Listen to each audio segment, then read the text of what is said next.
Jadi soalan di sini adalah pada pendapat Ustaz, bagaimana tarbiyah ini dapat membentuk masyarakat Muslim yang lebih berkualiti dan berdaya saing? Maksudnya dia lebih banyak fikiran itu lebih berkualiti.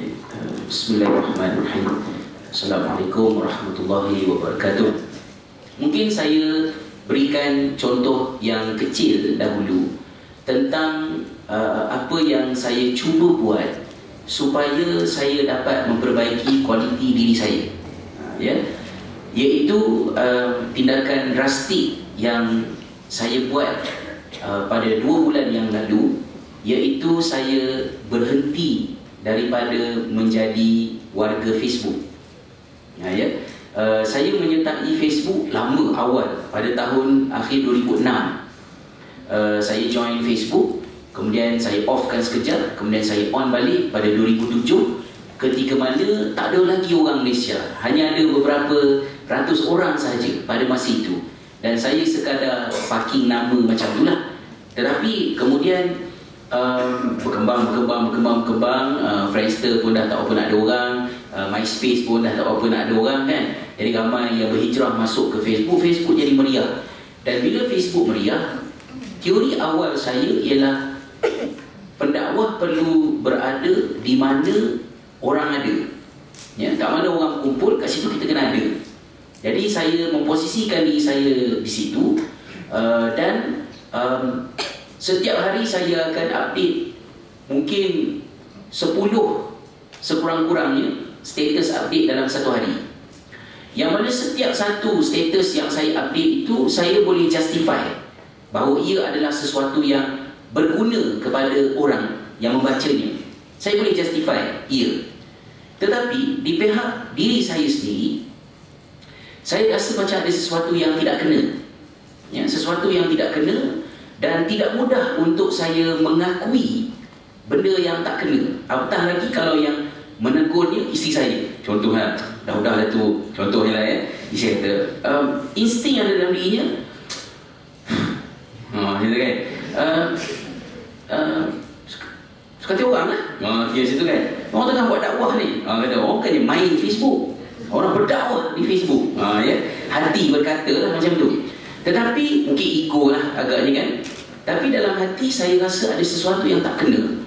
Tak kena iaitu saya menjadi resah apabila saya tidak menulis apa yang saya fikirkan. Saya menjadi sangat impulsif. Dan kerana itu, akhirnya saya tanya, siapa sebenarnya yang kontrol siapa? Adakah saya kontrol Facebook ataupun Facebook kontrol saya?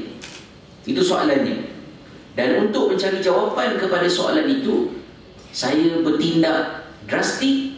Saya mesti buktikan yang saya yang kontrol Facebook. So saya stop. Dan bila saya stop, seminggu yang pertama saya mengalami withdrawal syndrome lah. Kebingungan, stres. Ni kisah benar, boleh tanya lah, ya, orang yang paling hampir dengan diri saya. Stres, senyap, rasa kesunyian, macam kematian seseorang. Macam kematian seseorang. Dan saya rasa tertekan, bukan kerana saya rindukan like dan komen orang. Saya tak peduli orang like seorang ke 10 orang, 100 orang ke like, tak ada makna. Tapi saya rasa tertekan kerana apa yang saya fikir saya tak boleh keluarkan. Tetapi selepas seminggu, saya mula berasa tenang. Dan saya mendapat sesuatu yang saya dah lama hilang. Pemikiran saya menjadi lebih tersusun, dan saya kurang impulsif dalam menyatakan sesuatu. Jadi saya nak, dan setakat ni dah 2 bulan, saya tak kata saya haramkan diri saya terus daripada Facebook, tidak. Sekali-sekala saya update juga di fanpage, tapi saya cuba untuk masih lagi menilai tentang buruk baik dia. Yang saya nak kaitkan dengan soalan yang Ashraf tanya ialah, pada zaman kita sekarang ini, bila kita bercakap tentang dakwah, kita kena faham bahawa mad'u kita, termasuk kita sendiri juga, adalah orang-orang yang berbeza daripada orang-orang di zaman buku-buku dakwah yang kita baca tu ditulis. Saya ambil contoh kami dulu, sebagai generasi yang duduk tengah-tengah sempat zaman analog dan kini di zaman digital. Okey, di zaman analog macam mana keadaan interaksi kami? Saya nak pergi rumah kawan saya di seberang Taki pada tahun 1994. Di kampungnya hanya ada satu saja telefon di kampung itu, iaitu telefon awam. Jadi saya call, kring kring, kring kring, kring kring, tak ada orang angkat. Kring kring, kring kring, kring kring, tak ada orang angkat. Kring kring, kring, oh, ada orang angkat. Akhirnya ada seorang makcik angkat. Dalam bahasa Terengganu lah, tak tahu nak menyebutnya ya. Nak cakap dengan siapa ni, kan? Nak cakap dengan anak Pak Amang. Ya, anak Pak Aman lah, ya. Pukul berapa pun nak cakap dengan dia? InsyaAllah dalam pukul 5 petang ni boleh tak pakcik? Tak apalah, telefon semula pukul 5 petang nanti. Jadi agaknya dia pun pergilah beritahu anak Pak Amang tu, ya, anak Pak Amang tu pukul 5 nanti ada kawan ni daripada Ipoh nak cakap. Dia panggil datang, maknanya tunggu. Saya pula bila sampai pukul 5 petang, janganlah ngada-ngada sakit perut lah apalah semua. Pukul 5 saya kena telefon sebab kawan saya menunggu di situ. Kering-kering, kawan kan, Assalamualaikum, salam ni, apa khabar ni, anda nak datang hantar. Bila cadangnya? InsyaAllah dalam 24 hari bulan lah. Bila dah beritahu datang 24 hari bulan, jangan ngada-ngada nak tukar pula tarikh lain. Tak ada cara nak beritahu, nak tukar tu. Takkan nak hantar telegram kot, kan? Bukan senang-senang nak telefon. So 24, kita akan adjust hidup kita, adjust supaya on the 24th, seperti yang dijanjikan, kita bertolak ke Terengganu. Dan bila sampai di rumah kawan saya di seberang Taki tu, kawan saya masa kami nak pergi surau, dia perkenal saya, dia kata itulah makcik yang angkat telefon ni. Tak semasa saya kenal makcik tu. Jadi poin saya lah, kerana teknologi yang sangat terbatas pada masa itu, semua aktiviti kita menyebabkan kita kena banyak babitkan orang lain, ya? Kena campur dengan orang semua dan sebagainya. Dan itu shape sesuatu. Tetapi pada tahun 2012 segalanya telah berubah, ya, telah berubah. Dulu satu kampung hanya ada satu televisyen, ramai-ramai duduk ambil tiket satu sen seorang, mahal tu, ya. Kemudian begitu juga dengan permainan. Dulu main galah panjang. Galah panjang tidak boleh dimainkan kecuali minimum 6 orang baru jadi galah panjang, kan? So semuanya babitkan orang. Bila dah canggih sikit, main PlayStation, PS2 masih main 2 orang. Saya tahu je. Dengan Kak Munal main Scrabble, ya, skema tu. Main Scrabble, kan? Tapi main 2 orang, ya. Tapi sampai zaman sekarang dia jadi PSP orang tak main dengan orang lain dah. Main seorang-seorang. Sumbat telinga. Kalau dulu satu biji radio, satu kampung keliling radio dengar berita Jepun masuk ke Melaya, sekarang ni orang dengar iPod. Dan semua orang pilih lagu kegemaran masing-masing, sumbat di telinga. So semua orang ada dunia dia sendiri, dan semua orang selesa dalam dunia dia. So bila kita nak buat program dakwah, sahabat kena realize sebenarnya seruan dakwah kita ialah seruan untuk mengajak mereka keluar daripada zon selesa mereka. Dan kita nak buktikan yang offline lebih seronok daripada online. Dengar Voice of Ukhuwah unplug, ya, lebih nikmat daripada mendengar dendangan MP3 yang dipasang di iPod. Boleh tak buat macam tu? Maksudnya nak meyakinkan orang, we are dealing with different type of people. Jadi isunya bukan lagi soal faham tak dalil dakwah, faham tak kepentingan tarbiyah. It's not just about that. Tetapi ada satu lagi tambahan cabaran, iaitu macam mana nak yakinkan yang analog, jumpa face to face, adalah lebih seronok dan berkualiti daripada yang online dan seorang-seorang itu tadi. Caranya terserah pada tuan perempuan. Saudara-saudari, perempuan pula, ya, saudara-saudari, kan, ya. Futuristik, bakal tuan dan bakal puan. Okey. Jadi bagaimanakah tarbiyah boleh menghasilkan manusia yang lebih berkualiti? Tarbiyah akan menyebabkan kita sentiasa conscious dengan perubahan-perubahan yang sedang berlaku di dalam masyarakat. Maka tarbiyah itu akan menjadikan kita orang yang sentiasa dalam momentum untuk memperbaiki memperbaiki diri. Kalau orang yang tidak terbabit dengan tarbiyah, apa sebab yang dia perlukan untuk dia membaca? Apa sebab yang dia perlukan untuk dia mengulang kaji pelajaran, mengulang kaji tentang Islam, buat reflection? Tak ada. Tapi bila orang terbabit dengan tarbiyah, pembabitan dia dalam tarbiyah itu akan beritahu pada dia bahawa anda kena upgrade diri anda. So you always have reasons to improve yourself.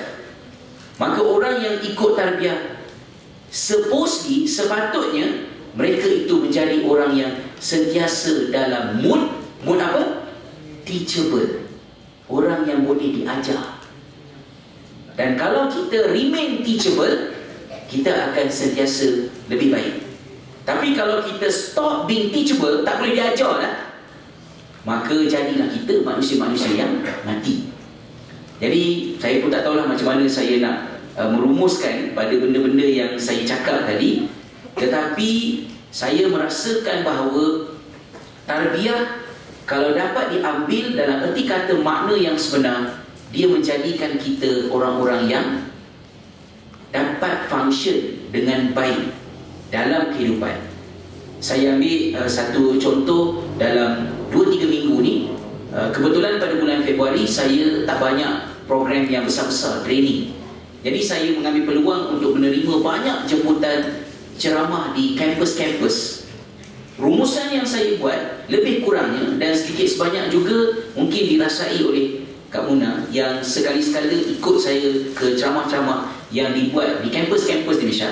Kami pergi ke IPTA dan IPTS. Bila pergi ke IPTS, saya jumpa satu pattern yang menarik, iaitu kawan-kawan anda di IPTS, mereka mempunyai kualiti yang semakin pudar daripada kawan-kawan di IPTA. Kenapa? Sebab di IPTS penuh dengan kekurangan, dan dengan kekurangan itu mereka berdikari mencari jalan. Mereka ceritalah, oh kami minta maaf Ustaz, kami persatuan mahasiswa kat sini tak adalah macam UKM, tak adalah macam UM, atas tak ada bagi bajet sangat, jadi kami kena cari jalan sendiri, kami kena cari bajet. Mereka sedang menceritakan kelemahan mereka, tetapi saya sedang mendengar kelebihan mereka. Bagaimana mereka ni berdikari, pandai mencari jalan. Tak ada duit, kita cari duit, nak buat macam mana, cari penaja, buat paperwork cantik-cantik, kemudian present. Orang duit ada, tapi nak cari, macam mana nak cari, macam mana nak pandai ambil duit kat orang tu supaya boleh bagi contribution. Ya, sebab kerajaan letakkan macam-macam, tax exemption, boleh potong tax dengan cara keluarkan bayaran. So bila kita buat paperwork elok-elok, orang nak sponsor, tapi kita kena pandai buat kertas kerja, buat gini, gunakan bahasa-bahasa betul. Ya, jangan tulis, ya kami nak buat program tarbiyah ke arah melahirkan rijal untuk membentuk daulah Islamiah. Ya, syarikat buat pedang je lah kot yang boleh sponsor kan. Tapi kalau kita tulis tu, maknanya nak membuat program pembangunan diri, peningkatan kualiti berteraskan kepada nilai-nilai universal Islam, bla bla bla. Orang this is good, orang boleh bagi duit. Jadi pelajar-pelajar di IPTS yang serba-serbi kekurangan dan mereka dalam keadaan macam itu, mereka berdikari. So hasil tarbiyah mereka to certain extent nampaknya macam lebih berprospek berbanding dengan orang yang duduk dalam zon selesa. Ya, duduk dalam zon selesa, semuanya prepared, semuanya dah ada bajet, tiba-tiba ada gangguan sikit, tak boleh, tak kreatif. Jadi saya rasa kalau tarbiyah kekal dinamik, sahabat-sahabat boleh positifkan mata, tukar halangan jadi peluang. Kata orang Cina, weji. Ya, weji ni maknanya problems tukar menjadi opportunity.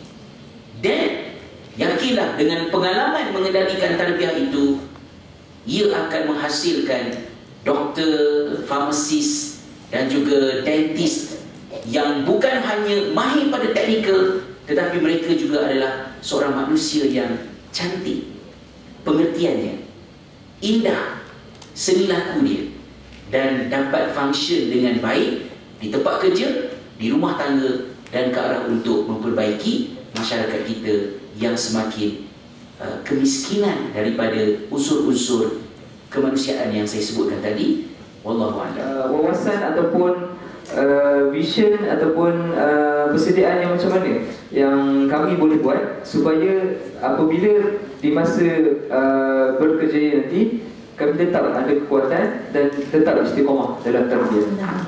Assalamualaikum warahmatullahi wabarakatuh. Prepare ke alam kerjaya, kadang-kadang kita rasa macam apa yang aku buat kan, apa yang nak prepare kan, dah faham ke tarbiyah tu apa kan, yang kena buat hari-hari tu apa, faham ke kan. Tadi dah dalam Ustaz Hasri pun dah cakap banyak, rasanya semua dah faham. So kesedaran diri tu dah ada. Tapi bila kita balik Malaysia nanti, ujian kita lain. Sebab kat sini kita punya dalam environment yang comfort zone. Semua orang cakap pasal Islam, housemate kita pun Islamik, semua pun semain sunat sama-sama. Dia very good environment yang very supportive, yang sentiasa protect kita ke arah kebaikan. Tapi bila balik Malaysia, ujian kita lain, keluarga kita lain, kawan-kawan kita lain, jiran kita lain. Jadi itu cabaran kita kan nak balik Malaysia. Tapi kena sabarlah. Itulah proses tarbiyah sebenarnya. Kesabaran dengan apa jua yang berlaku dalam keliling kita, sama dia slow progress ke, laju ke, itu semua proses tarbiyah. Macam saya pernah cerita kat Ustaz lah.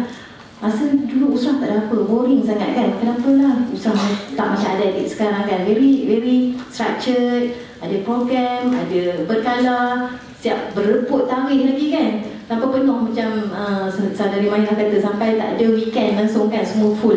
Sangat respect lah. Saya dulu tak ada macam tu program. Itu semua tarbiyah. Tapi at the same time kita kena sabar lah. Sabar dengan progres diri. Jangan terlalu paksa nak berubah sampai. Sebab kadang-kadang kita terburu-buru tu syaitan.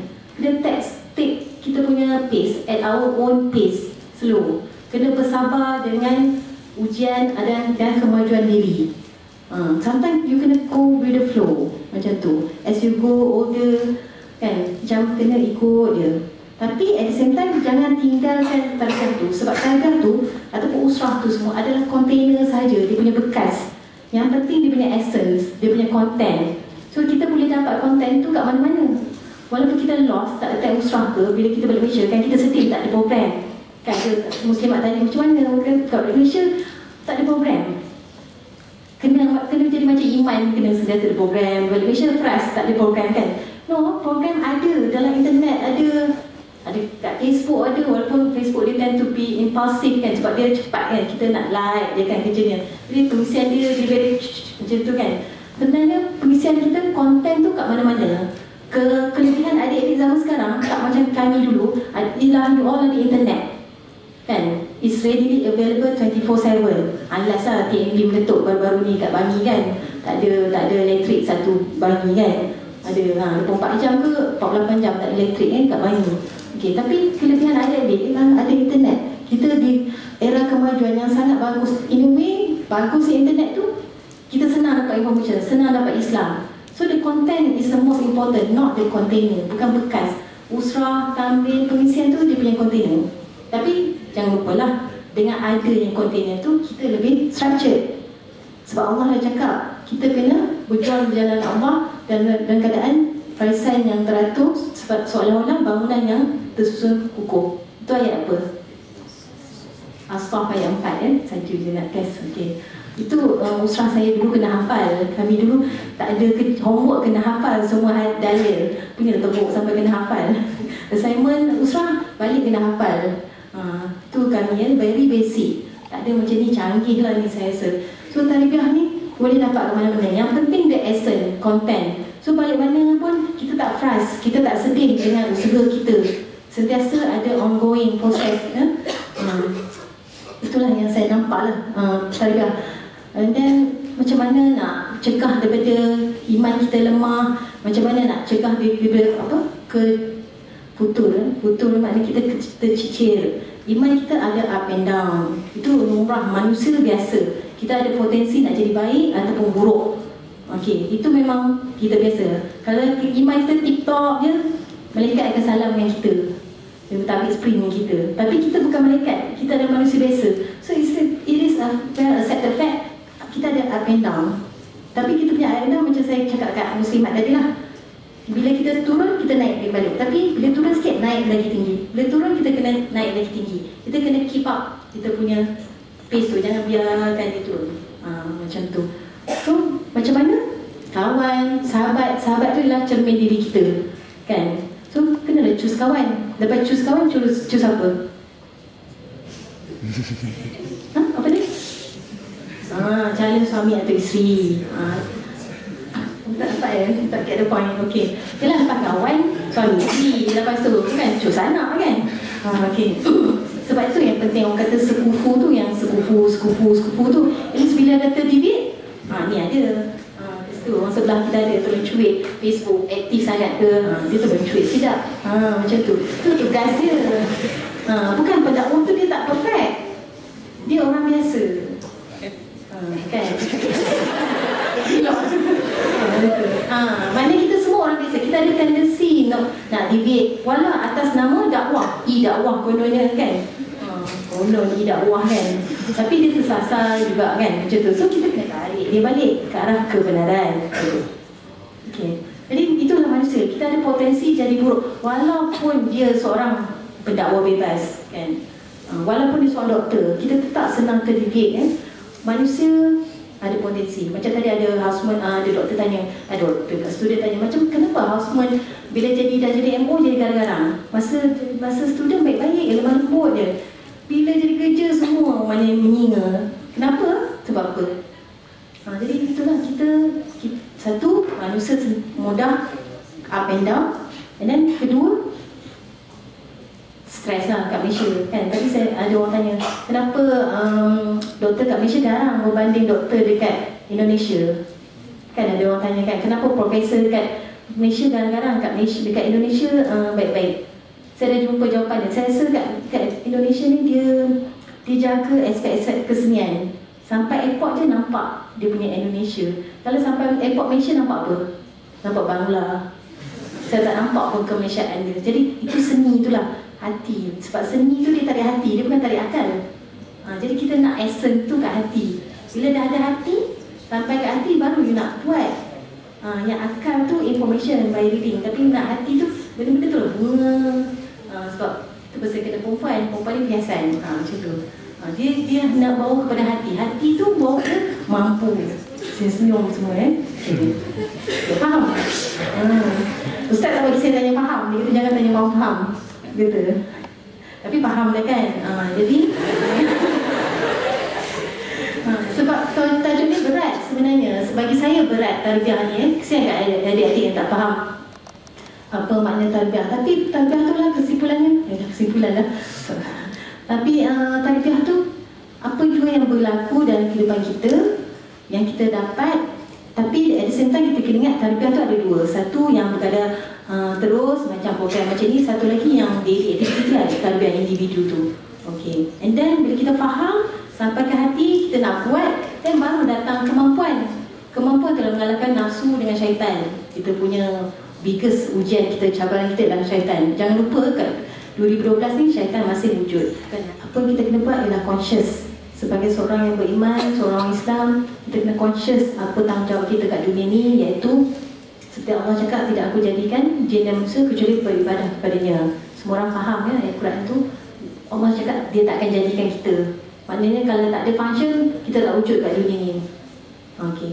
Jadi bila kita faham ayat Quran tu, kita kena conscious lah. Kita buat ni semua lillahi ta'ala. Bila lillahi ta'ala, as small as benda simple-simple, kutip sampah, tolak sampah ke tepi, tak berkira buat assignment, tak berkira angkat baju kawan, itu semua tarbiyah. Sebab kita faham lillahi ta'ala, hidup kat dunia ni lillahi ta'ala. Tak kira isteri tegur pasal Facebook pun tak kira, sebab lillahi ta'ala. Itu contoh lillahi ta'ala. Maknanya itu semua tarbiyah. As simple as kutip sampah, tolong cuci toilet, tolong tak berkira masak. Sebab saya ingat masa saya student tu banyak student kira pasal bab masak ni. Laki tak kot, dah perempuan berkira, saya tak tahu. Padahal masak sepatutnya tugas perempuan, tapi dia berkira gitu, sebab duit lah, financial. So kita berkira, bila kita berkira kita tak faham kita hidup dunia ni untuk apa, untuk siapa kita hidup. Padahal kita duduk kat dunia ni lillahi ta'ala, kita buat semua lillahi ta'ala. Dan kita nampak hala tuju kita nak pergi ke syurga Allah, bukan nak pergi neraka. Kita hidup bukan nak tolong Tuhan, tolong isikan tempat kosong kat neraka, no. Ada orang cakap macam tu, siapa nak duduk kat neraka kalau tak ada orang nak buat dosa kan? Ada orang macam tu. Jadi Maknanya Tuhan tak rugi apa-apa. Kita sama ada kita rugi atau kita untung. So kita hidup kat dunia ni buat lillahi ta'ala. Kalau ada kakak-kakak bawa pada kebaikan, kita raikan program tu datang. Itu semua yang bawa kita ke arah kebaikan, membentuk siapa diri kita di akhirat kelak, insyaAllah. Dan di dunia ni, siapa kita sebagai seorang isteri, sebagai seorang suami, sebagai seorang anak, sebagai seorang doktor, itu semua membentuk siapa diri kita nanti. So anything proses kita semasa undergrad, it's a process. Walaupun biasa-biasa, program tu biasa-biasa, it's just makan-makan, just minum-minum, tapi itu semua proses kita. Macam program baik kan, program baik, macam program yang normally tu kan, normally Malaysians Association tu kan, itu semua proses nak jumpa dengan ramai manusia, berkomunikasi dengan manusia, itu semua proses. So tarbiyah adalah anything happening around us yang baik, yang bawa kebaikan, itulah tarbiyah bagi saya. Assalamualaikum warahmatullahi wabarakatuh. Saya ringkas je sebab banyak saya cakap tadi. Mungkin yang pertama, saya berpandangan sahabat-sahabat perlu dalam tarbiyah ini untuk remain casual, systematic, but please remain casual. Don't be too formal, dan jangan jadi terlalu formal dan terlalu skema, kalau boleh istilahkan macam itulah ya. Relax, kerana lagi banyak kita baca hadis Nabi SAW, kita akan lebih nampak bahawa sebenarnya kehidupan para sahabat dan juga Nabi SAW sangat casual. Ya, Abu Hurairah menceritakan bagaimana para sahabat itu bergurau sesama mereka baling-baling kulit tenikai. Tetapi bila ada isu yang penting, mereka menjadi rijal yang sebenar. So they are very casual. Rasulullah SAW dengan para sahabat pun macam itu juga.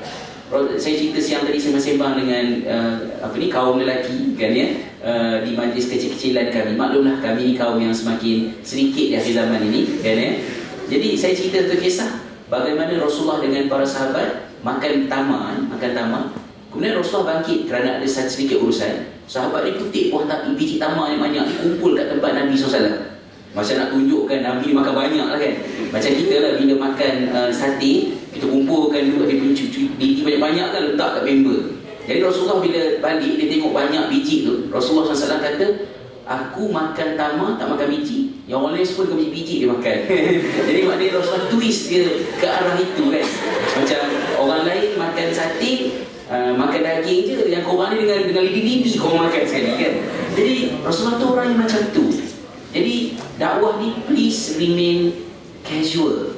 Jadilah orang-orang yang disenangi, ya, orang-orang yang orang tengok muka kita, orang rasa nak dekat dengan kita, rather than dah kat skema tu datang ya, gelak lebih sikit je, tak sirah orang kata contoh kan.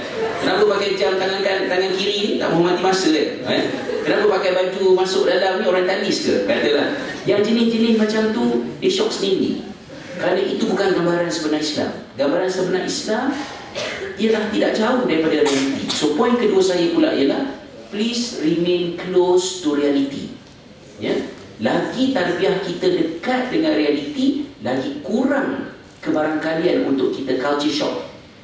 Tapi kalau kita membina satu kehidupan yang terlalu berlainan di zaman belajar, ni tak boleh, tu tak boleh, ni tak kena, tu tak kena, kita lah na'udzubillahnya jadi orang yang akan terloncat, terkejut lebih pada orang lain. Daripada tahun saya sebut, mungkin daripada seorang yang berpurdah, bertukar menjadi orang yang tudung pun sebab nampak tengkuk bila bekerja, kerana rebound daripada yang awal. So jangan bina realiti alternatif, tetapi didiklah realiti yang ada agar dia mengikut acuan Islam. So lebih dekat anda dengan realiti, insya-Allah lebih selamat dan lebih function kesan tarbiyah itu dalam kehidupan nanti. So antara realiti-realitinya macam ni lah, kelas datang, jangan kerana seronok tarbiyah ponting kelas, jangan. Sebab nanti bila dah kerja, kita akan buat kerja-kerja dakwah di celah-celah kerja juga. Nak kena ambil cuti, minta kelulusan Kementerian Dalam Negeri lah, apa semua kan, celah-celah ni semua. So kalau kita boleh timbangkan antara study, dakwah, sosial, maknanya kita sedang menyiapkan diri kita untuk realiti sebenar kehidupan. Tapi kalau either or, bahaya. it's always jangan ikut the tyranny of or either or. Belajar ke dakwah or, tapi ambil the genius of and, kebijaksanaan dan dakwah dan tarbiyah dan bila dan datang 10 pun masih boleh dan lagi. Dan memang dan lah. And akhirnya dan. We did it. Kan? Tapi kalau or this or that, kita kecil, kita manusia kecil, masa kita sikit, tak berkat, tak banyak kerja dan mati sebagai orang miskin. Masa sama macam orang lain, 24 jam sehari. Kemudian yang ketiga, untuk membina tarbiyah haruslah mendampingi dan mendekatkan diri sentiasa dengan Al-Quran. Dan Al-Quran bukan hanya baca. Kata Allah SWT, afala yatadabbaruna al-Quran am ala qulubin aqfaluha. Apakah mereka tidak bertadabbur terhadap Al-Quran? Apa makna tadabbur? Tadabbaro datang daripada perkataan dabaro, ataupun yang lebih kita familiar mungkin dubur. Dubur makna dia apa? Akhir syai', hujung sesuatu. Sebab tu hujung anus tu nama dia dubur kan, sebab dia di hujung saluran pemakanan kita. Jadi maknanya Allah kata Quran kena pergi sampai ke hujung makna Al-Quran. It means that you must always go deeper and deeper and deeper and deeper. Banyak baca, banyak kaji, banyak tafsir. Sesungguhnya saya cemburu dengan keberadaan anda di Indonesia, kerana buku-buku yang dikarang oleh para ulama di Indonesia, contemporary terutamanya, sangat-sangat hebat. Dan saya sanggup membayar harga yang mahal untuk membeli sebuah buku berharga RM70 di Kuala Lumpur, yang saya tahu di Indonesia mungkin harganya sekadar RM15-20 saja, kerana isinya sangat berharga. So take the opportunity, dekatkan Quran, baca dan hayati. InsyaAllah dengan berbekalkan semua ini, surah Muhammad ayat 24 tadi, maka insyaAllah adik-adik akan tarbiyah itu bukan sekadar kenangan di zaman belajar, tetapi sesuatu yang mengiringi perjalanan hidup kita hinggalah ke hembusan nafas